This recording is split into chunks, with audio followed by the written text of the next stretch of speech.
식사 맛있게 하셨습니까? 우리 세계로교회 올 때마다 아내랑 여러분들 이제 잔디에서 막 이렇게 활동하실 때 여긴 천국이다. 여긴 천국이다. 너무너무 아름답고 올 때마다 제가 이제 두 번째긴 하지만 올 때마다 큰 은혜와 감동과 도전을 받습니다. 오늘 우리는 크리스천의 어떤 연애와 결혼, 관 그리고 성에 대해서 어떻게 생각해야 하는지를 좀 살펴보려고 합니다. 제가 그 서두에 미리 말씀드릴 건 제가 성교육 전문가는 아니에요. 그죠?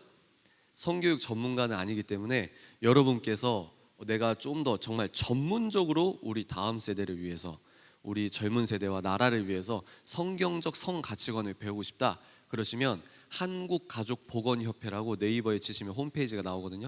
여러분들 김지연 약사님 아세요?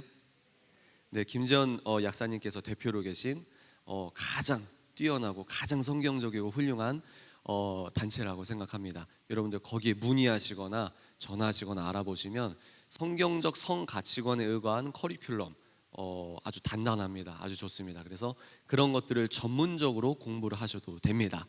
저는 오늘 이제 제가 이제 기독교 서적 이미 훌륭하신 목사님께서 내신 책 내용을 발췌해서 또 성경 말씀을 여러분께 보여드리면서 이제 설명을 해드리는 부분이기 때문에 여러분께서 그렇게 톤 조절을 하시면 될 것 같습니다. 괜찮으세요?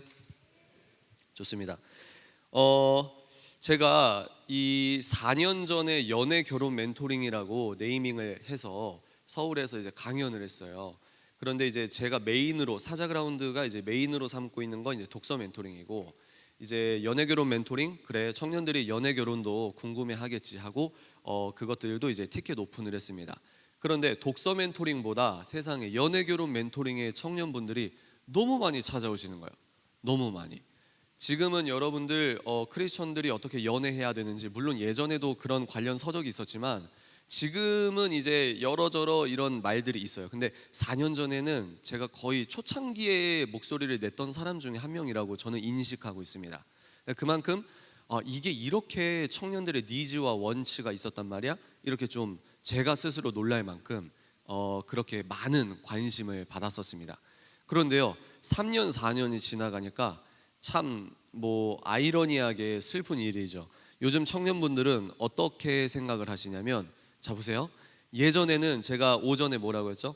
어른분들은 이 신이 참 신인가? 어떤 신이 어떤 종교가 정말 생명력 있고 나를 죄에서 구원할 수 있는가? 근데 우리 청년들은 뭐라고요? 나는 구원이 필요 없어. 어떤 신이 참 신인가가 아니라 나는 신이 필요 없어. 신이 하나의 옵션이 된 것처럼 이제 이 청년들이 10년 전, 5년 전만 해도 기독교인들은 연애 결혼을 어떻게 해야 돼요? 이런 질문만 거의 했어요.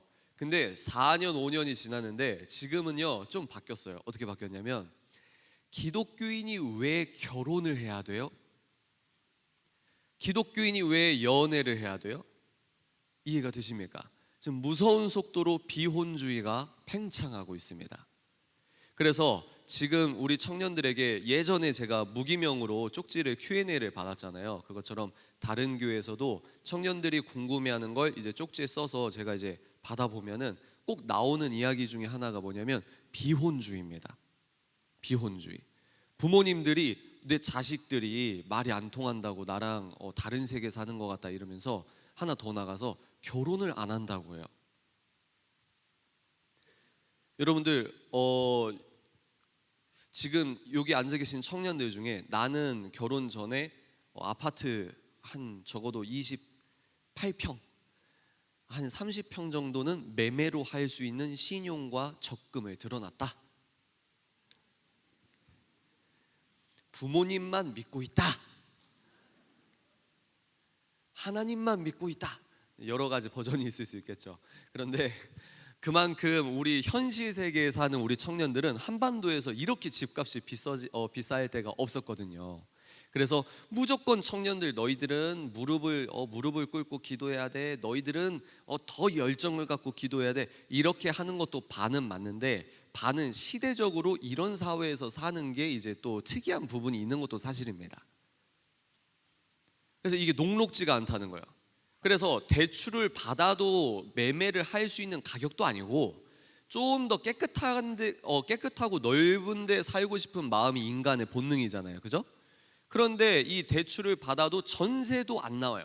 그리고 내가 억지로 대출을 받아서 들어갔는데 뭐가 부들부들 떨립니까? 지금 뭐가 부들부들 떨리죠? 금리가 올라가고 있잖아요. 그러니까 이 복잡 다단한 이 세계에서 내가 이 예측 불가능한 두려움과 걱정과 염려를 이겨내고 이 사람과 결혼해서 함께 사는 게 예전에는 필수였는데 지금은 하나의 옵션이 됐다는 거예요. 나를 위해서. 또 가난을 되물려 주기 싫다고 내 2세, 3세를 위해서 결혼을 아예 안 하겠다. 뭐가 없을까요? 이런 생각의 전제가 뭐가 없을까요? 창세기 1장 1절이 없잖아요. 그렇죠. 사단은 뭐라고 합니까? 너 내일 무엇을 먹을까? 무엇을 입을까? 염려 좀 하고 살아.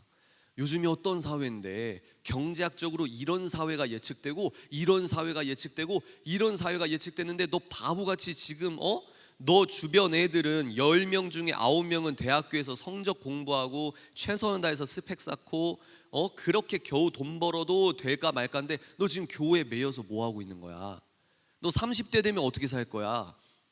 너 집은 어떻게 구할 거야? 그런데 하나님께서 뭐라고 하죠? 너희들은 무엇을 입을까 먹을까? 내가 내일 어떻게 살아야 되지? 내가 5년 뒤에 어떻게 살아야 되지? 염려하라고요, 하지 말라고요? 믿으십니까? 그러니까 성경을 진리 그 자체로 창세기와 요한계시록까지 내 삶의 친정한 내 삶, 아까 아랫부분 생각나시죠? 이 역사 속에서 진짜 이 하나님께서 내 주인이 되신다, 이걸 믿는 게 많이 힘들어요. 왜? 우린 눈에 보이는 거에 영향을 받는 인간이기 때문입니다. 하나 더 나아가겠습니다. 요즘은요, 현대인들이 정신적으로 병을 갖고 있는 사람들이 많아요. 뭐 영적인 병, 정신적인 병, 뭐 여러 가지가 있겠습니다만, 무슨 이야기냐? 이 사람과 막상 결혼을 했을 때 이 사람이 누군 줄 알고 결혼을 하냐 이 말이에요. 한 번 하면 물을 수도 없는데 내 앞에서는 이렇게 보였는데 막상 결혼해서 살아보니까 뜨아한 겁니다. 그리고 인터넷 커뮤니티에 여러 글들이 올라옵니다. 결혼해서 망한 케이스, 시어머니가 저한테 이렇게 했어요, 아기 낳는데 이렇게 힘들어요, 남편이 이렇게 했어요, 저렇게 했어요. 부정적인 의견, 유물론적인 의견만 계속해서 드는 거예요. 목사님 설교와 대치되고 대척되는 게 뭔지 아세요? 유물론, 진화론, 무신론에 의거한 인간들의 경험과 토로입니다. 그러니까 창세기 1장 1절을 믿는다는 건 결코 쉬운 일이 아니에요. 자, 이제 들어가겠습니다. 그러면 연애 결혼관, 기독교인들은 연애 결혼관을 우리가 알아볼 텐데 사랑이 뭡니까, 여러분? 나중에 제가 또 말씀을 띄어서 볼 텐데요. 먼저 말씀드리면 제가 아까 보여드린 게 두 세계관을 말씀드렸어요. 여기는 기독교 세계관, 뭐 여러 가지 있었죠.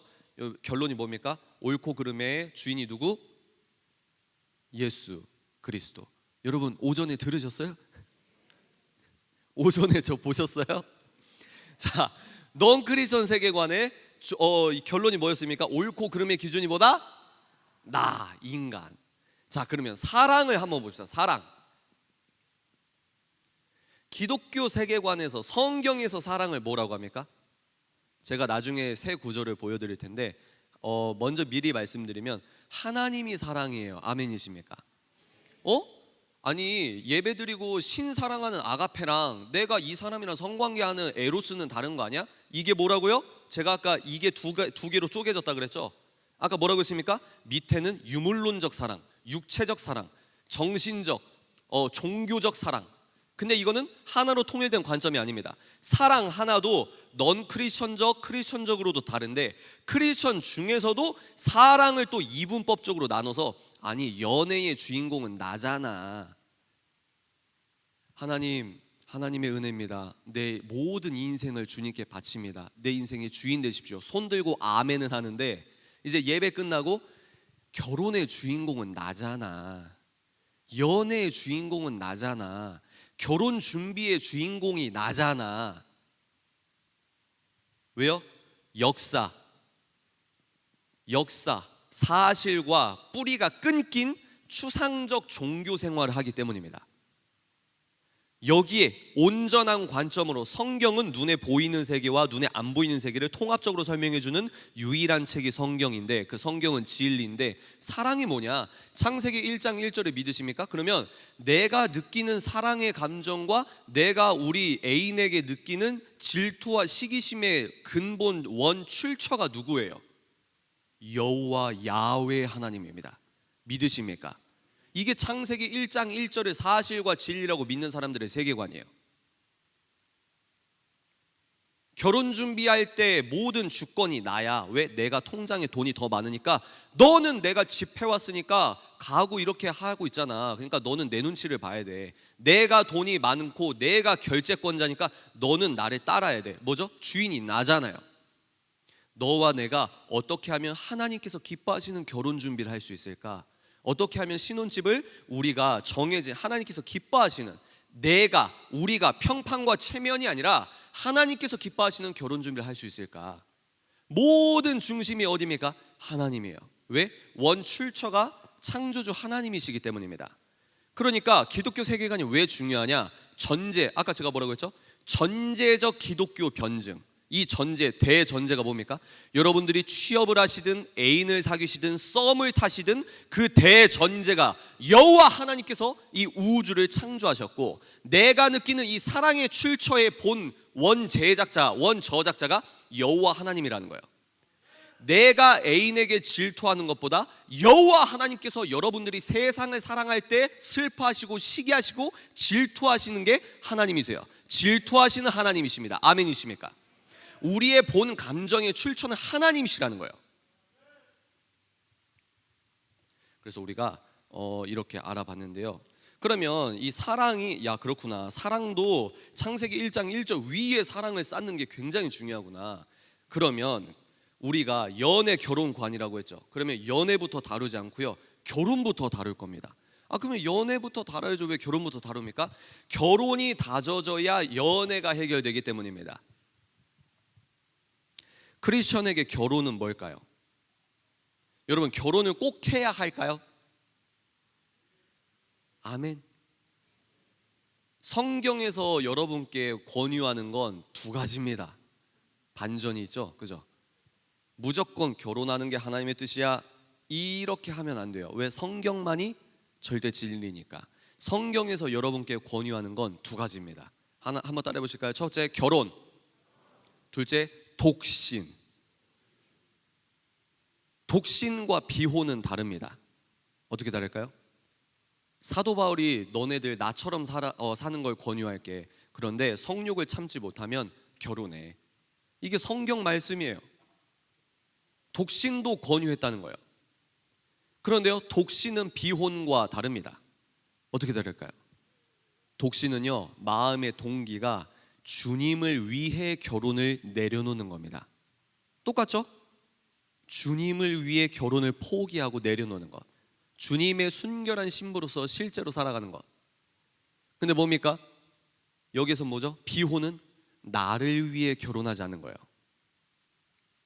이거는 안 되죠. 그리고 여러분들, 우리가 현실 사회에서 살아가다 보면은 결혼으로 부르신 분들이 10명 중에 9명 정도가 되죠. 왜냐하면 독신은요, 은사가 필요합니다. 하나님께서 독신의 은사를 주셔야 돼요. 독신의 부르심이 있어야 됩니다. 여러분들 청년 때에 내가 하나님 만나고 너무 가슴이 뜨거워서, 하나님, 나는 결혼하지 않고 하나님과 결혼하겠습니다. 나는 독신으로 서원합니다. 여러분, 함부로 그런 기도하시면 안 됩니다.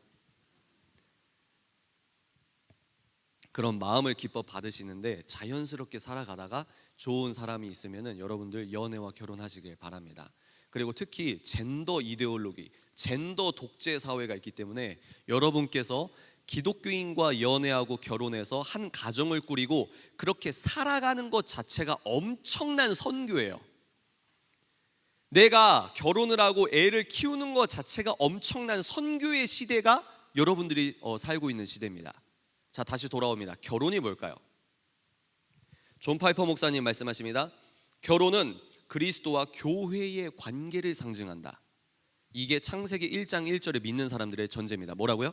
결혼의 주인공이 너와 내가 아니고 우리는 사본이래요. 인간의 너와 나의 부부는 사본이고 원본이 따로 있대요. 이 원본이 뭘까요? 예수 그리스도와 교회의 관계입니다. 이거는 종교 버전 아니야? 아니요. 우리가 하나가 돼야 합니다. 실제 월, 화, 수, 목, 금, 토요일도 우리가 하나로 살아야 됩니다. 결혼이 뭐라고요? 하나님께서 주인공이 되시는 게 나의 결혼이라는 거예요. 이게 1번입니다.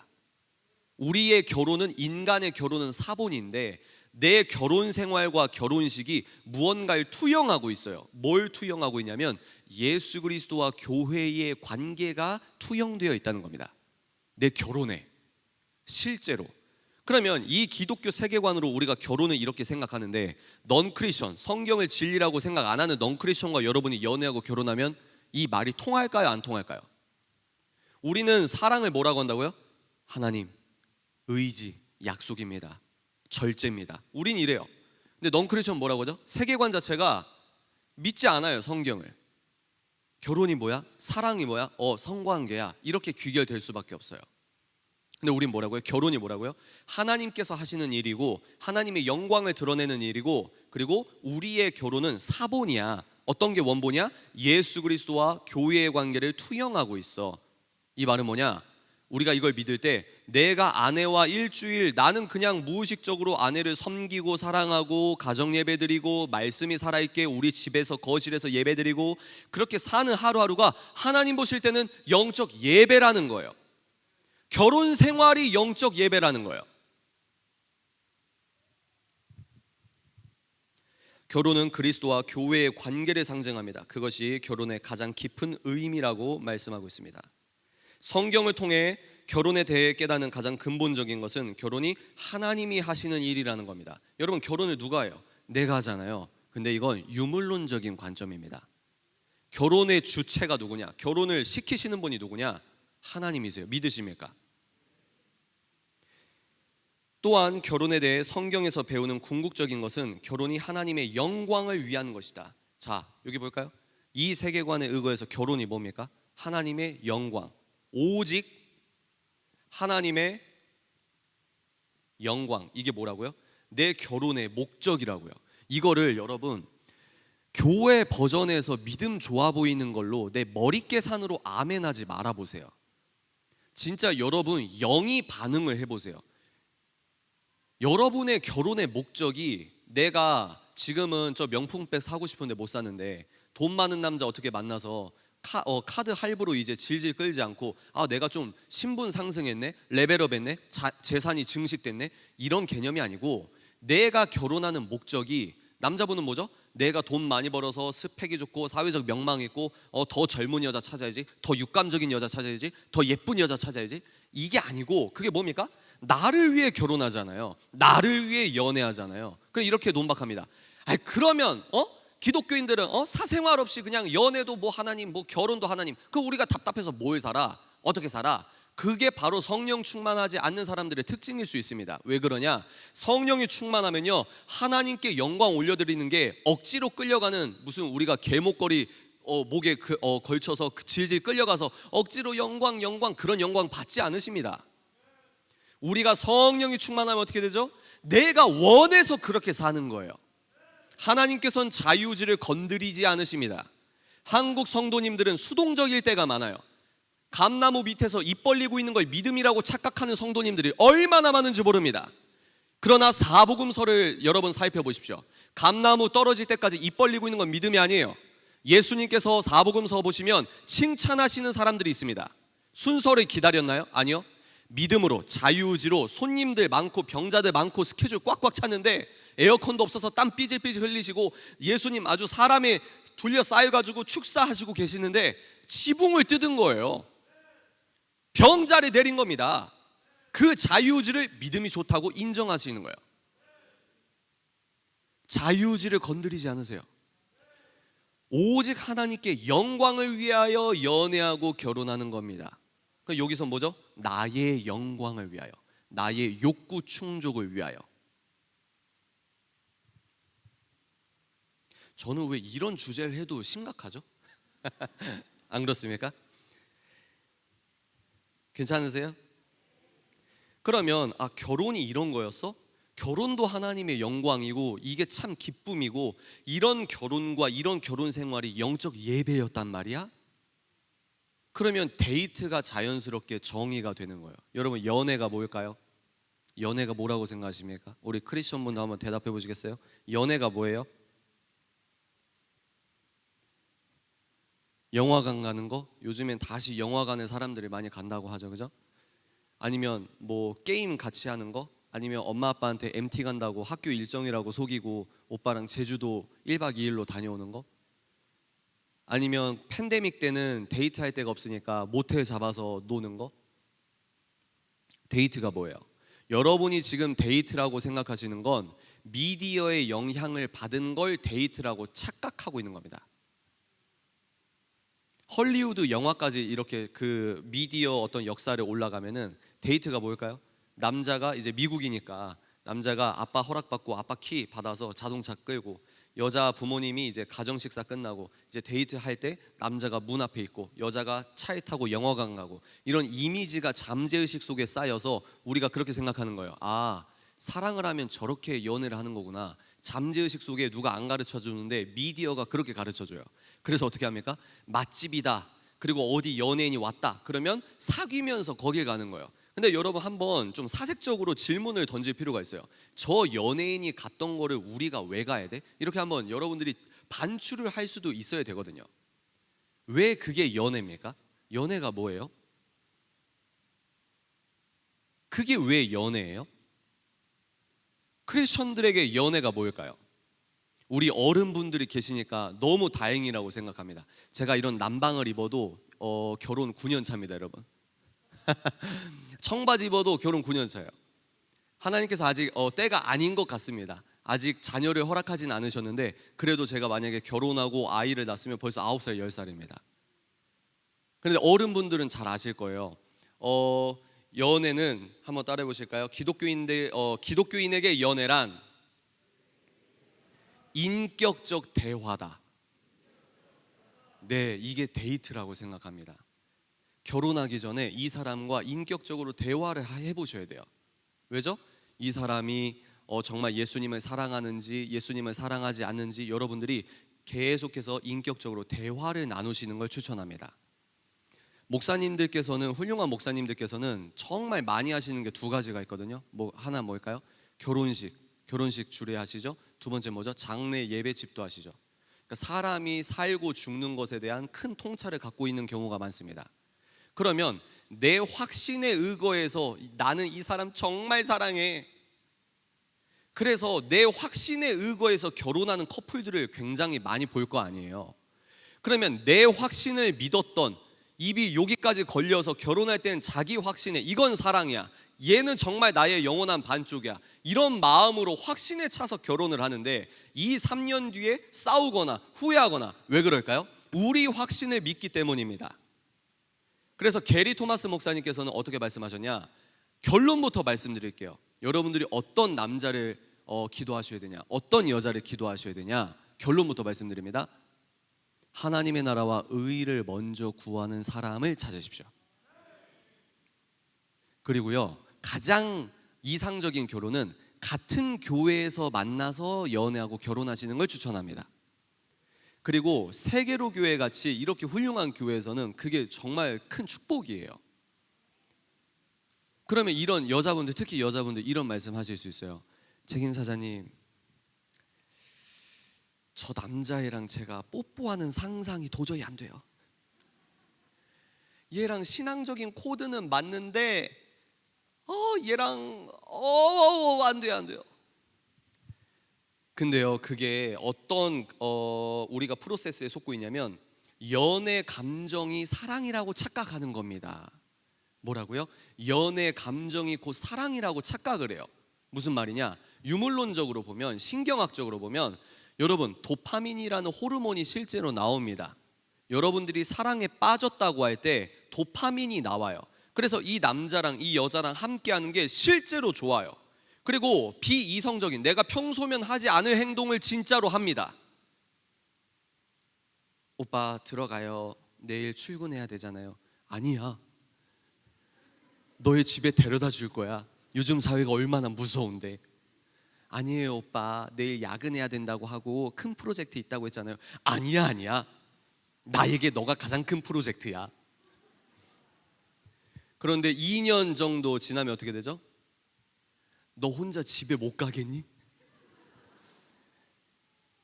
신경학적으로 그 호르몬이 계속 평생 나오면 얼마나 좋습니까? 근데요, 그 호르몬이 나오다가 기껏해야 2년이 지나면 안 나와요. 그러니까 눈의 소욕으로 내가 연애하고 연애 감정이 올라오고, 야 이거 진짜 사랑이다, 이 남자 진짜 나 이렇게 사랑에 빠져본 적 없어, 이 여자 정말 내가 이렇게 사랑해 본 적 없어. 거기에 속지 마시라는 거예요. 왜죠? 자극적인 외형은, 결혼은요 함께 늙어가는 거지, 젊었을 때 젊음, 외형적인 거 시간이 지나면 없어질 수밖에 없는 걸 기준 삼아서 여러분들 사시면 불행해집니다. 어른분들 한번 보증 한번 서주십시오. 제 말이 틀립니까 맞습니까?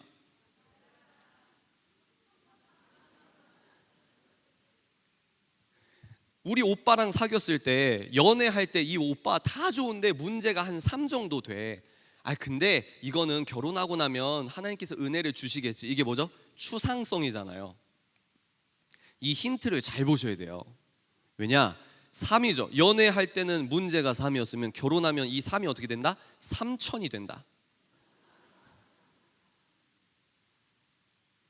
근데 우리는 이건 기독교인끼리 결혼을 한다 하더라도 그 정도인데, 넌 크리스천 세계관에서 결혼을 한다? 이거는 좀 여러분들 좀 정말 기도를 많이 하셔야 돼요. 왜냐하면 성도님들 정말 여러분들께서 진지하게 기도를 해주셔야 되는 부분이 뭐냐면, 우리 세계로 교회 청년들이 되도록 크리스천과 연애하고 결혼할 수 있도록 기도해 주십시오. 여러분들도 이건 난 교회는 아니야 이렇게 생각하지 마시고, 그런 고정관념을 내려놓아 보시고 일단 열심히 여러분들 청년부 활동을 하시기 바랍니다. 근데 가장 좋은 건 여기에서 만나고 여기에서 결혼하고. 왜죠? 왜 제가 이 얘기 하냐면, 가장 중요한 게 신앙이에요. 그리고 여기서 끝나는 게 아닙니다. 요즘은 뭐도 비슷해야 되냐면, 한번 따라해 보실까요? 신앙관. 이 신앙관은 딱 하나 보시면 됩니다. 뭐죠? 차별금지법. 딱 하나만 보면 돼요. 왜? 차별금지법은 제가 말씀드린 게 하나의 문으로 보면 된다고 했잖아요. 남자는 여자가 될 수 없어, 트윗 하나 했다고 너 그거 말했으니까 해고. 여러분 이건 기독교계의 문제가 아닙니다. 그래서 여러분 되도록 크리스천과 연애 결혼하십시오. 근데 하나 더 가요. 크리스천이라고 만났는데 결혼해서 너무 다른 거예요. 똑같은 예배를 드리고 똑같은 말씀을 들었는데 반응이 너무 달라요. 이게 신앙관이에요. 영적인 결이 달라요. 그래서 크리스천으로 결혼을 했는데 알고 보니 살아보니까 너무 신앙관이 너무 다른 거예요. 남편이 다 괜찮은데 이 얘기만 나오면 눈빛이 바뀐다고 합니다. 아무리 말씀대로 설명해줘도 안 받아들여요. 뭐가 중요하다? 이 시기에는 이건 기본입니다. 그럼 신앙관이 엇비슷해야 돼요. 그래서 같은 교회가 좋은 거예요. 그래서 세계로 교회 같은 교회가 좋은 겁니다. 왜? 똑같은 말씀, 똑같은 설교를 듣고 똑같이 은혜를 받고 내 인생의 서사가 교회 중심으로 같이 추억을 쌓다 보니까 친한 친구처럼 연애하고 결혼할 수 있거든요. 여러분들이 제가 이제 밥 같은 사랑, 밥 그리고 피자라고 합니다. 밥 같은 사랑은 뭐냐? 여러분, 우리는 피자를 좋아해요. 근데 내가 맛있다고 생각하는 것과 실제 내 몸이 이 피자란 음식이 내 몸에 좋은 영향을 끼치냐? 이건 별개입니다. 그죠? 그리고 인간은 밥을 무시해요. 여기에서 밥이 상징하는 건 일상성, 담백함, 심플함 이런 겁니다. 예를 들어 볼까요? 우리는 외식하고 친구들이랑 맛집 가서 먹는 거를 좋아하고 이게 즐겁다고 생각하는데, 어떤 의미에서 뭐가 가장 큰 기적이자 하나님의 은혜냐면, 엄마가 아무렇지도 않게 차려주는 반찬 한 번, 밥 한 번, 국과 찌개 한 번 이렇게 끓여주시고 항상 나를 위해 이런 식사를 하게 하시는 이 자체가 엄청 큰 은혜입니다. 이게 가장 큰 기적이에요. 여러분들 한번 돌아보십시오. 무색무취예요. 공기나 우리 인간에게 가장 중요한 영향을 끼치는 건 무색무취입니다. 여러분, 우리 산소에서 피자 냄새 난다고 생각해 보세요. 그러면 한 3시간 지나면 오바이트 하실걸요? 그죠? 하나님께서 다 하시는 거예요. 밥에서 피자 맛이 난다고 해보세요. 밥에서 라면 국물 맛이 난다고 생각해보세요. 그 밥을 뭐 계속 먹겠습니까?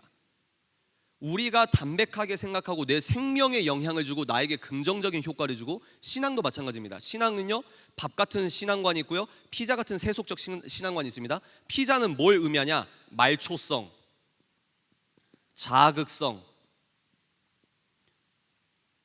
이 사람이랑 연애하니까 너무 즐거워. 그거는요, 이 사람이 좋아서도 일 수 있겠지만 호르몬의 반응이라니까요. 이건 기껏해야 2년이 유효기간 끝이라니까요. 근데 결혼은 평생 간다니까요. 성경도 똑같습니다. 예수님께서 어떻게 오셨죠? 밥처럼 오셨어요. 구유에 누이셨습니다. 그죠? 모세의 홍해 바다를 가르는 것들을 예를 들어볼까요? 홍해를 가를 때 애니메이션처럼 모세가 손을 들자마자 바다가 한 번에 쫙 갈라지고 갑자기 천사들의 오케스트라가 제제제제제쟁, 천둥이 바바방. 야, 하나님이 하셨다 이래요? 1번은 갑자기 벽을 이루고 아주 대단한 오케스트라가 등장했다. 1번. 2번, 밤새 바람이 세게 불어서 묻이 드러났다. 2번. 몇 번? 성경은요, 밥같이 읽으셔야 은혜를 받습니다. 예수님도요, 아이언맨처럼, 예수님이 아이언맨처럼 하늘에서 내려와요. 그래서 네로 왕자한테 너 임마 삥. 사람들이 다 굴복하고 굴종하죠. 왕 중에 왕이여 이러죠. 근데요, 예수님이 밥처럼 구유에, 우리로 말하면 시골에 어디 보이지도 않는 면단위, 읍단위에서 조용히, 그 면단위, 읍단위에서 그 동물을 키우는 그 여물통에서 태어났다는 거예요. 어떤 오케스트라도 없습니다. 그러니까 홍해를 건널 때 반드시 그 중에서는 인본주의적인 생각을 갖고 있는 사람은 뭐라고 말하냐? 꼭 이렇게 신앙생활을 하는 사람이 있거든요. 제가 이 말씀 왜 드리죠? 신앙관이 같아야 된다. 똑같이 홍해를 갈라서 하나님께서 홍해를 가르시고 똑같이 걸었는데 나중에 바로 불평하는 거예요. 그건 하나님이 가른 게 아니야. 넌 뭐만 하면 하나님, 뭐만 하면 하나님. 그거는 바람이 세게 불었잖아. 갑자기 이 멘트를 들으니 내 남편이 생각난다. 손. 왜냐면 이 남자들이 갖고 있는 어떤 이성적으로 더 생각하려고 하는 이런 것들이 있거든요. 여자분들이 덜 이성적이라는 말이 아닙니다. 어떤 거죠? 신앙관이 엇비슷하기를 노력해야 된다. 그럼 이걸 어떻게 하냐? 말을 많이 해야 돼요. 어떤 말? 인격적 대화. 이 사람이 언행이 일치하는지 아니 일치하는지 지혜롭게 보시라는 거예요. 하나 힌트를 드릴까요? 옛날에는 이 사람의 신앙관과 언행과 이 사람이 진짜 괜찮은지 안 괜찮은지는 김밥 천국에서 식사하실 때 아르바이트생에게 하는 것들을 한번 보십시오. 그게 진짜 인격입니다. 근데 이런 말들이 너무 많아가지고 요즘에는 이것도 하나의 겸손 스펙입니다. 그래서 종업원에게 더 젠틀해요. 여기요, 참치김밥과 떡라면 하나 주십시오. 젠틀. 근데 그거는요, 그것도 참 중요하다고 생각합니다. 근데 그 사람의 진짜 인격의 수준을 어떻게 알 수 있냐? 누구를 대할 때 행동을 보면 되냐면, 한번 따라해 보실까요? 가족. 한번 따라해 보실까요? 부모님. 그 사람의 진짜 인격의 성숙도는 그 사람이 부모님에게 어떻게 대하는지를 보면 됩니다. 이런 것들을 하나하나 힌트로 드리는 거예요. 그래서 부부간 유사성이 높을수록 결혼 만족도가 높다고 하는데, 우리는 하나 더 나갑니다. 부부간 영적 유사성이 높아야 된다. 기독교는 기본이고 신앙관이 비슷해야 된다. 다시 리마인드 한번 해볼까요? 결혼이 뭐라고요? 창세기 1장 1절에 세팅돼서 결혼에 중심되는 사랑은 하나님이시다. 그리고 우리가 결혼이 정비될 때 이건 하나님의 영광을 위한 것이고, 우리의 결혼은 사본이고 원본은 예수 그리스도와 교회의 관계를 남편과 아내가 투영하고 있구나. 그래서요, 여성주의 운동을 하시는, 페미니즘 운동을 하시는 여자분들은 이 기분이 나쁘대요. 성경이 기분이 나쁘대요. 왜? 남자가 가정의 머리라고 하니까, 여자는 돕는 자라고 하니까. 근데요, 전제가 있어요. 복음은 균형입니다. 영적 밸런스가 굉장히 중요해요. 뭐죠? 남자는 남자는 아내를 목숨보다 더 귀하게 여겨야 합니다. 그리고 여자분도 남자분을 존경해야 돼요. 이 밸런스가 같이 가는 거예요. 그래서 이렇게 그렇구나, 결혼이 이런 거구나. 그럼 연애가 뭐라고요? 이 결혼, 성경적 결혼관에 의거한 연애, 인격적 대화를 통해서 신앙관에 의거한 진지한 대화를 나눠보시라. 여기까지 정리가 되십니까? 그래서 신앙관이 어떻게 하면 우리가 비슷한지 확인할 수 있냐, 이래서 이제 기독교 세계관을 말씀드리는데, 이건 오전에 했기 때문에 넘어가도록 하겠습니다. 그러면 우리가 이제 성경 말씀을 통해서 직접적으로 살펴볼 텐데요. 첫 번째 말씀 요한 1서입니다. 요한 1서. 네, 좋아요. 여러분 한번 한 목소리로 읽어볼까요? 시작. 사랑하는 자들아, 우리가 서로 사랑하자. 사랑은 하나님께 속한 것이니 사랑하는 자마다 하나님으로부터 나서 하나님을 알고, 사랑하지 아니하는 자는 하나님을 알지 못하나니 이는 하나님은 사랑이심이라. 아멘이십니까? 에로스, 아가페, 물론 이분법적인 사고가 언젠간 필요할 수도 있겠지만, 여러분, 하나님이 사랑이에요. 이게 시작입니다. 내가 애인을 사랑할 때 하나님의 마음으로 사랑하려고 하는 거예요. 연애 때부터. 결혼은 당연합니다. 사랑이 곧 하나님입니다. 우리가 느끼는 사랑이라는 감정의 본 출처, 더 나아가 사랑 그 본질 자체의 원 출처가 하나님이십니다. 자신의 연애 결혼과 복음 생활을 전혀 별개의 것으로 여기는 이분법적 장벽을 여러분들이 무너뜨려야, 이게 첫 시작이라는 거예요. 내가 느끼는 성과 사랑이 뜯어졌잖아요. 콘돔과, 여러분 요즘에는 학부모님들이 내 자녀들이 실수해서 얘가 애인 생겼다고 했는데 엄마 나 애 생겼어, 이게 현실이거든요, 학부모 입장에서는. 그러니까 요즘에는 팔뚝 쪽에 뭘 주입을 한대요. 이거를 주입을 하는 수술을 하면은 2-3년 동안 피임이 된다고 합니다. 요즘에 이런 사회예요. 왜? 애가 실수할 수 있으니까. 너 책임 못 질 행동하지 마. 아무리 말을 해도 뭐합니까? 사랑한다고 하고. 지금은 뭐죠? 하나님의 사랑과 육체적 사랑이 이분법적으로 뜯어진 사회예요. 하물며 기독교인들도 이 뜯어진 사랑관으로 사랑합니다. 하나님 찬양하는 것 따로, 연애 버전에서 모텔 가는 것 따로. 이런 얘기하면 잘못된 근보주의 극우처럼 예수 믿어? 아니요. 성경은 진리 그 자체이기 때문에 복음적 논리에 의거해 사는 게 행복입니다. 아멘이십니까? 행복이 뭘까요? 내가 더 많은 여자랑 관계를 맺는 거? 내가 더 쾌락적으로 사는 거? 그건 행복이 아니에요. 물론 부분적 행복이 올 수는 있겠습니다. 하나님께서 행복을 뭐라고 했냐? 한번 따라해 보실까요? 심하. 히브리어로 행복이 심하라고 합니다. 하나님의 명령을 따라 사는 삶이 행복입니다. 우리가 가장 아름답고 행복하게 사랑할 수 있는 방법은 하나님의 말씀 안에 거하는 거예요. 자, 이제 여러분, 이거 되게 힘들어요. 마음이 힘들어요. 아멘. 한번 여러분들 잘 생각해 보시고 한번 해보세요. 여러분 진짜 성경 66권을 진리라고 믿으십니까? 그러면 여러분 피곤하실 거예요. 특히 청소년, 청년분들 굉장히 피곤할 겁니다. 왜 그러냐? 성경 66권을 진리라고 믿는 사람들은 하나의 개념이 생겨요. 하나의 기준이 생겨요. 그래서 예수 믿기가 힘든 거예요. 성경 66권을, 창세기 1장 1절을 믿는다? 그 말은 뭐냐? 넌 크리스천은 없는 개념이 하나 생기는데, 어떤 개념이냐? 한번 따라 보시겠습니까? 음란과 거룩. 성경 66권을 사실과 진리라고 믿지 않는 사람은 음란과 거룩의 기준이 없습니다. 그런데요, 기독교인들은 참 피곤한 게 뭐냐면, 예수님을 내 구주로 영접했어요. 아까 제가 뭐라고 했죠? 예수님께서 원하시는 게 선, 이게 선이야, 이게 악이야. 근데 예수님의 이 기준이 얼마나 높냐면, 너 음욕을 품고 이성을 바라보는 것도 간음이야. 요즘에 이런 얘기하면 정말 이상하게 보잖아요. 근데 우리 이걸 진리라고 믿는 거예요. 내 대학교와 캠퍼스 안에서도 진리라고 외치는 겁니다. 제가 완벽해서요? 아니요. 우리 누가 당당하게 이런 것들을 진리로 선포할 수 있겠습니까? 내가 잘해서 선포하는 게 아니라 하나님의 말씀이기 때문에 선포하는 겁니다. 우리는 거룩과 음란의 기준이 생긴다는 거예요. 하나님께서 요구하십니다. 내가 거룩하니 너희도 거룩하라. 이 말씀을 듣고 내가 오빠랑 하나님께서 기뻐하지 않으시는 일을 할 수가 없는 거예요.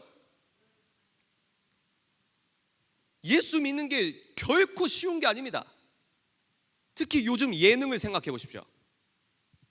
카카오 TV, TV 이 플랫폼이 많아지면 많아질수록 자극적이에요. 연예인분들이 꼭 나쁘다는 건 아니지만 연예인분들이 비웃는 투로, 풍자하는 투로 혼전순결을 비웃습니다. 요즘에는 저런 이야기하는 사람이 있네. 막 희한하게 막 웃어요. 그리고 시청률의 경쟁 때문에 어떻게 합니까? 옛날에는요, 이제 우리 어린 친구들이 있기 때문에 제가 좀 톤 조절을 좀 하겠습니다. 그만큼 아주 자극적인 소재를 예능이라고 하고 내뱉고 있는데, 우리는 그런 미디어 컨텐츠를 아무런 필터링 없이 받아들이고 있는 거예요. 제가 어떻게 표현했죠? 어떤 의미에선 사탄의 설교입니다. 목사님 설교는 1시간 넘어가면 막 뒤척뒤척. 그런데 유튜브 설교는, 영화 설교는, 저 영화 감독과 예능 PD가 어떤 세계관을 갖고 컨텐츠를 만들었고 내 동공으로 어떤 가치관이 스며드는지 전혀 예상을 안 하는 거예요. 그러니까 예능 보니까 이거네, 넷플릭스에서 이것도 했네, 야 이 여자 몸매 좋다, 이 남자 몸짱이다, 서로 이렇게 썸 타는 게 내 마음 뜨거워집니다. 이런 사랑을 하는 거예요. 어떤 사랑? 껍질뿐인 사랑, 나 중심의 사랑을 예능을 통해서 배우는 거예요. 계속 배우는 겁니다. 그러면 6일 동안 세상에서 사탄적 설교를 듣고 하루 교회에서 듣는데 누구 말을 듣겠습니까? 그러니까 목사님께서 아무리 지도를 해도 안 끌려가는 거예요. 우리는 거룩과 음란의 기준이 있다. 왜? 사랑 그 자체가 하나님이시기 때문입니다. 두 번째, 고린도전서 13장 4절 7절입니다. 더 구체적으로 사랑이 무엇인지 하나님께서 명명하십니다. 너네 연애하고 결혼할 때 그 사랑의 감정의 본 출처는 이것이다 선포하고 계십니다. 우리 한 목소리로 읽어볼까요? 시작. 사랑은 오래 참고, 사랑은 온유하며, 시기하지 아니하며, 사랑은 자랑하지 아니하며, 교만하지 아니하며, 무례히 행하지 아니하며, 자기의 유익을 구하지 아니하며, 성내지 아니하며, 악한 것을 생각하지 아니하며, 불의를 기뻐하지 아니하며, 진리와 함께 기뻐하고. 아멘이십니까? 요즘에 인본주의 종교인들은요, 야 예수님 믿는데 왜 그렇게 상처 줘. 뭐 하고 있죠? 야 너 예수님 믿는데 왜 이렇게 정죄해, 판단해. 지금 뭐 하고 있습니까? 너 왜 판단해라고 하면서 판단하고 있잖아요. 우리는 불의를 보고 기뻐하지 않는 사람들입니다. 사탄까지 중보할 필요는 없어요. 사랑이 뭐라고 하냐? 사랑은 오래 참고 친절하고 이기적이거나 성내지 않으며 악한 것을 생각하지 않고 모든 것을 견딥니다. 쭉 나옵니다. 현대인 성경입니다. 그런데 여기에서 우리 청년들이 특히 주목할 것은, 사랑은 첫 번째 설명을 합니다. 신께서 사랑을 설명합니다. 피조물에게 사랑은 이런 거야 설명합니다. 첫 번째 목록이 뭐냐? 한번 따라해 보실까요? 오래 참는다, 모든 것을 견딘다. 이게 사랑이라는 거예요. 요즘 데이트 폭력이 왜 심각합니까? 내가 성적 욕구를 풀기 위해 너를 만나는 거예요. 내 육체적 쾌락을 위해서 너를 이용하는 겁니다. 그러면 이게 이 사람을 사랑하는 겁니까? 내 욕구를 이 사람을 매개 삼아 풀려고 하는 나를 사랑하는 겁니까? 이해가 되세요? 이게 이타적 사랑입니까? 자기 애착적 사랑입니까? 결혼 생활도 마찬가지예요. 내가 이 사람을 도구화하고 있습니까? 내가 이 사람을 인격적으로 사랑하고 있습니까? 내가 이 사람을 이타적으로 사랑하고 있습니까? 나를 위해 이 사람을 이용하고 있습니까? 사람들이 왜 싸우죠? 부부가 왜 싸웁니까? 당연히 이렇게 해줘야지, 너랑 내가 부부면 이런 상황에서 너가 이런 식으로 해줘야지 기대하고 있어요. 어떤 기대? 내 입장에서 기대. 상대 입장을 고려하지 않습니다. 그런데 성경은 뭐라고 했냐? 오래 참는 거다. 상대를 위해. 내 성욕이 있지만, 내가 성욕이 있지만 상대가 하기 싫다, 상대가 싫다. 그러면 내가 너를 사랑하기 때문에 안 하는 거예요. 참는 거예요. 견디는 겁니다. 근데 이걸 어떻게 할 수 있냐? 내 자의적 욕구 때문에 6일 내내 몇백 시간을 넷플릭스나 유튜브나 성적인 신호와 어떤 심볼이 넘쳐나는데, 하물며 TV에서 15초 동안 그 광고 자체도 성적인 코드와 심볼이 다 심겨져 있는데, 미디어에서 트는 성적인 아주 인본주의적인 성적인 코드의 수도꼭지를 안 잠궈서 물이 콸콸콸 나오고 내가 그 미디어의 성적인 것들을 받아먹고 있는데, 애인은 만나서 내가 절제가 성공할 수 있을까요? 그래서 크리스천의 연애 결혼관을 이야기할 때 반드시 나와야 되는 게 뭐냐? 한번 따라해 볼까요? 미디어. 성적인 컨텐츠, 게임 캐릭터도 여자가 왜 벗고 있습니까? 여러분, 영화, 아이언맨 영화 보시거나 어벤져스 영화 볼 때 여자 캐릭터가 왜 옷을 그렇게 입습니까? 한번 생각해 보셨어요? 생각해 봤어요? 할렐루야. 역시 레벨이 다릅니다. 그런 게 우리 잠재의식 속에 계속해서 우리 유혹하는 거예요. 성적인 코드를 넣는 겁니다. 이게 사랑이야, 이게 사랑이야. 이런 육감적인 여자가 좋은 거야. 육감적인 여자분도 좋으시겠죠. 자기 관리도 있고. 근데 우린 뭘 봐야 됩니까? 남자든 여자든 먼저 그의 나라와 그의 의를 구하는 사람을 찾아라. 함께 비전을 이뤄갈 수 있는 사람을 찾으십시오. 돈 많고 육감적이고 몸매 좋고 예쁘고 키 크고 잘생기고 여러분 오래 안 가요. 2년도 안 갑니다. 시간이 없기 때문에 바로 넘어가도록 하겠습니다. 마태복음입니다. 오늘 본문 말씀이죠. 마태복음 말씀이거든요. 한번 우리가 소리내서 한번 읽어보도록 하겠습니다. 시작. 보라, 처녀가 잉태하여 아들을 낳을 것이요 그의 이름은 임마누엘이라 하리라 하셨으니 이를 번역한즉 하나님이 우리와 함께 계시다 함이라. 요셉이 잠에서 깨어 일어나 주의 사자의 분부대로 행하여 그의 아내를 데려왔으나 아들을 낳기까지 동침하지 아니하더니 낳음의 이름을 예수라 하니라. 아멘. 현대인 버전 성경에서 가장 중요했던 부분이 뭐냐면 예수 그리스도의 육체적 아빠죠, 그죠? 그러나 그 요셉은 마리아가 아들을 낳을 때까지 그녀와 잠자리를 같이 하지 않았다. 우리가 이런 마음의 태도를 본받아야 한다고 생각합니다. 어렵죠. 듣기 어렵죠. 이미 혼전 순결이 깨진 분도 계세요. 어쩔 수 없어요. 그건 내 인생의 역사니까. 물리적 사실이에요. 근데 우린 뭘 믿냐면 보혈의 능력을 믿는 거예요. 내가 죄를 지었는데 난 죄인지도 몰랐는데 죄에 끌려가서 내가 이렇게 실수하는데 수련회에서 성령 충만하면 하루 이틀은 견뎌도 꼭 이틀 뒤, 2달 뒤, 2주 뒤, 3주 뒤에 내가 또 똑같은 문제로 또 넘어지는데 그럼에도 불구하고 우린 죄를 짓는다 할지라도 뭐라고 합니까? 예수 그리스도의 보혈의 능력을 의지해야 한다 이 말이에요. 왜 성령 충만이 답입니까? 백문일답 성령 충만이에요. 왜 그럴까요? 우리는 죄를 이길 수 있는 능력이 없기 때문입니다. 하나님께서는요, 사랑은 성이 전부가 아니야. 물론 너희들이 심장이 뛸 거란다. 물론 너희들이 행복할 거란다. 근데 그거는 사랑의 모든 사랑을 얘기하는 게 아니라 사랑의 한 단면이야. 사랑의 한 도입부야. 내가 말하는 사랑은 의지란다, 약속이란다, 절제란다, 오래 참음이란다, 이타적 사랑이란다. 너가 대우받고 싶은 대로 아내를 대우해 주렴. 신께서 명하신 거예요. 근데 우리는 원죄성에 의거해서 이런 사랑을 못해요. 성에 질질질 끌려갑니다. 유튜브 썸네일을 생각해 보십시오. 터치를 할 수밖에 없게 썸네일이 나오잖아요. 유튜브뿐만입니까? 넷플릭스는 어떠십니까? 쿠팡 플레이는 어떠십니까? 어머니 아버지 주무셨을 때 TV에서 나오는 영화는 어떠십니까? 폭력성, 선전성, 언제부터 이런 게 예술이라고 둔갑해서 이 영화 진짜 재밌어. 여러분 뭔가 부자연스럽지 않으세요? 그런 영화는 취미니까 습관이니까 아무렇게나 보면서 내가 너랑 연애할 때는 기독교적으로 할 거야. 이게 말이 된다고 생각하십니까? 그러니까요, 결론이 뭐냐? 밥 같은 결혼을 하려면 연애부터 밥같이 해야 돼요. 그럼 연애가 밥같이 되려면 어떻게 되냐? 내가 밥 같은 크리스천이 돼야 합니다. 아멘이십니까? 이게 결론이에요. 연애 결혼관. 내가 어떻게 하면 하나님 기뻐하시는 연애를 할 수 있을까? 어떻게 하면 하나님께서 기쁘신 결혼 생활을 할 수 있을까? 나부터 밥 같은 성령 충만의 생활이 돼야 된다는 말입니다. 여기에서 이제 성관계, 성욕에 대해서 다루고 마무리를 하도록 하겠습니다. 이게 제가 이제 성직자가 아니다 보니까 좀 편하게 말할 수 있는 부분이 있거든요. 괜찮으세요? 좀 낯뜨거워도 너무 깊숙한 얘기는 안 해요. 좀 낯뜨거워도 꼭 필요한 얘기니까. 학부모님들 이거 기다리셨죠? 남사스럽습니까? 성관계 그 자체는 죄일까요? 죄가 아닐까요? 우리가 복음주의, 성경만이 옳아 이런 성향을 갖고 계신 분들은 자칫 잘못된 근본주의로 빠질 수 있어요. 어떻게 빠질 수 있냐? 성욕 더러운 거야. 결혼 생활할 때 우리가 아내와 함께 부부관계를 갖는 건 하나님의 축복이란 말이에요.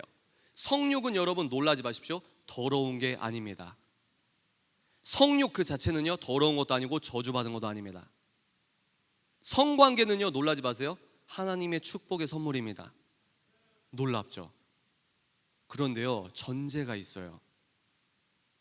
전제가 있습니다. 단 결혼하고 나서 배우자와만 성관계하는 겁니다. 제가 이 이야기를 아까 말씀드린 한국가족보건협회 김전 대표님께서 이 센텐스, 이 문장을 말씀해 주셨는데 제가 망치로 맞은 것 같은 거예요. 아, 맞네. 성경적 성욕과 성관계 자체는 더러운 게 아니야. 하나님께서 주신 축복이야. 부부가 함께 누리는 축복입니다. 결혼하셨는데 이거를 막 더럽게 여기시고 이거는 안 되는 거예요, 여러분. 하나님께서 기뻐하지 않으십니다. 존 파이퍼 목사님께서 뭐라고 하셨냐? 성적 친밀감과 쾌감은 이 세상의 삶에서 도달할 수 없고 상상할 수도 없는 환희를 표현한다. 하늘이 하나님의 권능과 아름다움의 영광을 나타내는 것과 마찬가지로 성적 쾌감은 다가올 내세에 우리가 그리스도와 더불어 누리게 될 측량할 수 없는 기쁨의 영광을 나타낸다. 여러분 너무 놀랍지 않으십니까?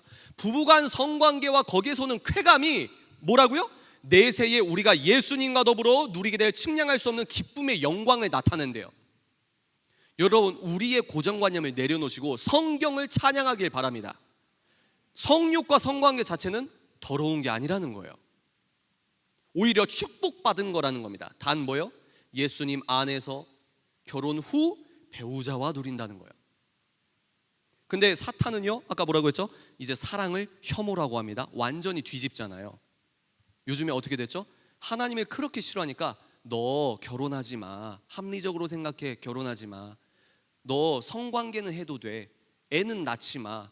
애가 생겼어요. 괜찮아. 너 인권이니까 지워도 돼. 세포 덩어리야. 지워도 돼. 뭐죠? 결혼만 하지 마. 가정만 꾸리지 마. 아이를 낳지 마.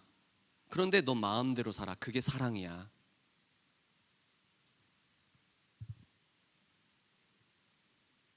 시카고 대학교에서 연구한 결과에 따르면요, 보수적이고 복음적인 신앙관을 갖고 있는 커플이 결혼해서 성생활을 할 때 두 부부 간의 성적 어떤 만족도가 더 높다고 합니다. 이건 일반 대학교에서 한 설문이에요.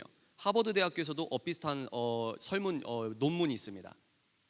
놀랍죠, 여러분?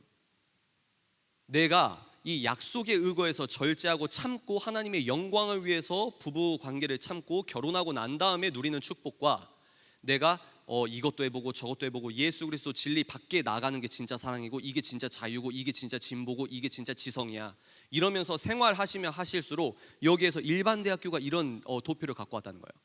인격적 대화라고 했죠. 성생활 역시 인격적 대화입니다. 제가요, 책임사자가 왜 저런 말을 하지 하는데 오늘 이 짧은 1시간에 지금 53분 제가 이야기했거든요. 이 53분 속에 청년분들, 미국에 사는 크리스천 청년, 뉴질랜드에서 사는 청년, 호주에서 사는 청년, 일본에서 사는 청년, 자기 아빠가 장로님, 자기 아빠가 선교사님, 자기 아빠가 목사님, 다 소용없어요. 이런 청년들이 저에게 메일을 보내요. 매일 10통 오면 9가지가 성적인 얘기예요. 근데 이런 얘기를 안 하는 거예요.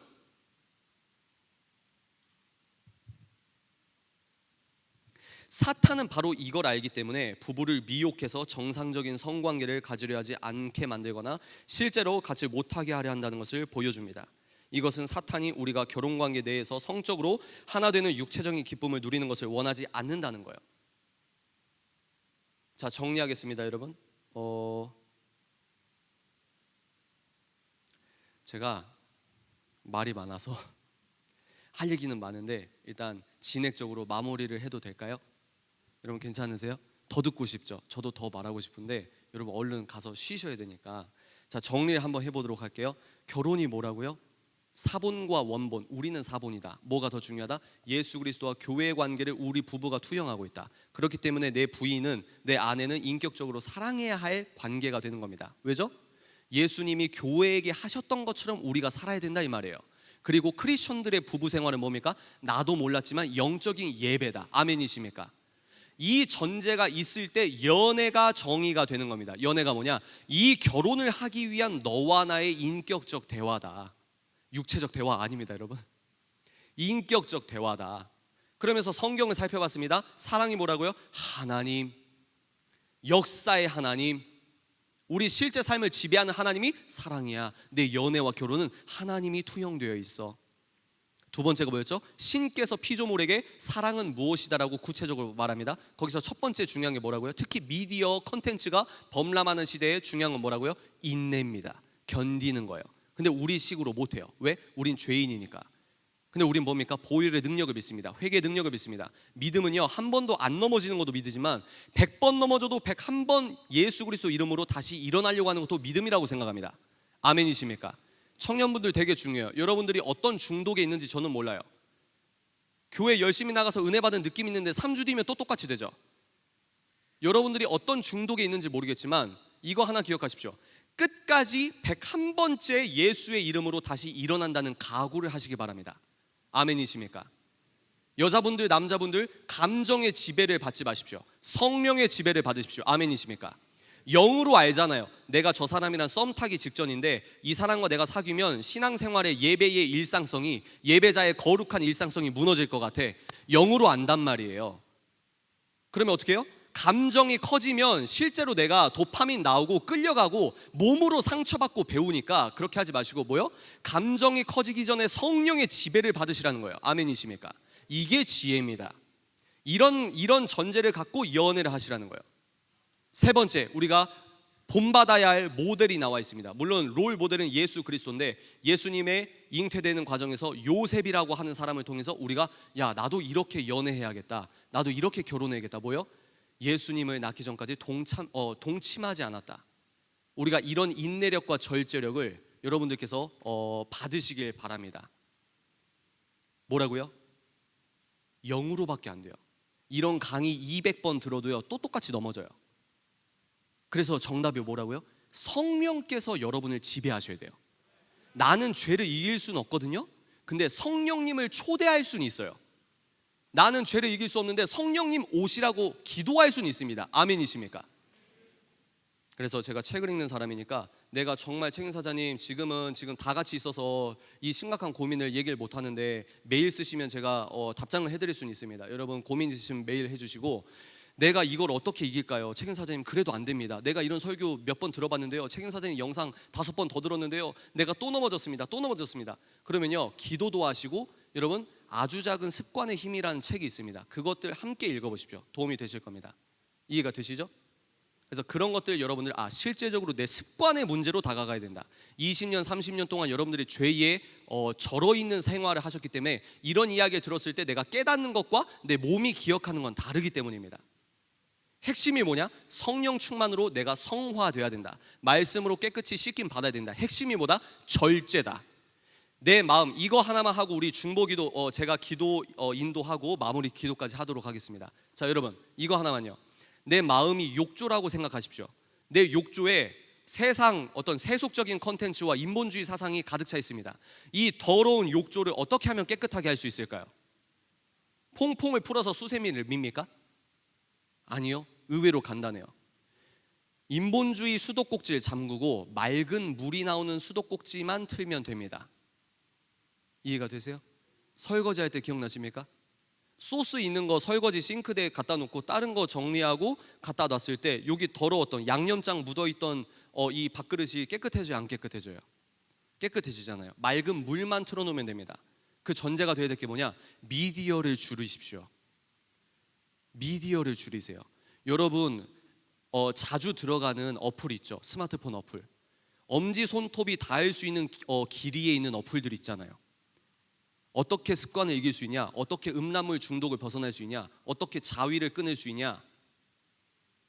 여러분들이 자주 들어가는 어플을 화면, 기본 화면이 아니라 옆 화면 맨 위 구석에 올려놓으세요. 이거 말장난이 아닙니다. 자기 스테디셀러에서 이렇게 나오면은 밑줄 긋는데 이런 얘기하면 웃거든요. 다시, 여러분 이걸 전문용어로 넛지라고 합니다. 넛지. 여러분들이 이걸 들어갈 때 불편한 과정을 만드세요. 이해가 되십니까? 그리고요 방 청소하세요. 산책하세요. 집에서 계속 죄 짓습니까? 여러분들이 습관을 이기려면 방 청소하시고 이불 이렇게 정돈하시고 책상 서랍 깨끗하게 정리하시고 창문을 열고 환기를 시키시고, 또 넘어질 것 같으면 집 밖으로 나가서 잠잘 때만 집으로 들어오세요. 카페에서 공부하세요. 내가 하나님 정말 기뻐하는 인생이 되려면 그 정도 노력은 해야 돼요. 마무리 짓겠습니다. 미디어를 끊어야 된다. 이 미디어의 수도꼭지를 잠그고 맑은 물, 성경 컨텐츠, 말씀에 젖으면 알아서 깨끗해지는구나. 성령의 충만으로 죄를 이길 수 있구나. 오늘 제가 좀 기독교 세계관의 무게추를 기독교 세계관의 무게추를 놓고 연애 결혼관을 설명하고 좀 성적인 거 간단하게만 말씀드렸습니다. 성욕은 더러운 게 아니다. 성관계 자체는 더러운 게 아니다. 단 배우자와 결혼하고 나서 배우자와만 하는 것이다. 인격적 대화 속에서 서로 조율하고 서로 인정해주고 대화하는 것이다. 여러분들 잘 기억하시고, 특히 미디어 끊고 우리 2030 그리고 10대 청년들 어떻게 해요? 보는 걸 줄이고 성령 충만을 기도하시라. 이건 우리가 할 수 있다. 100번 넘어져도 예수 그리스도 보혈의 능력으로 101번 일어나시길 바랍니다.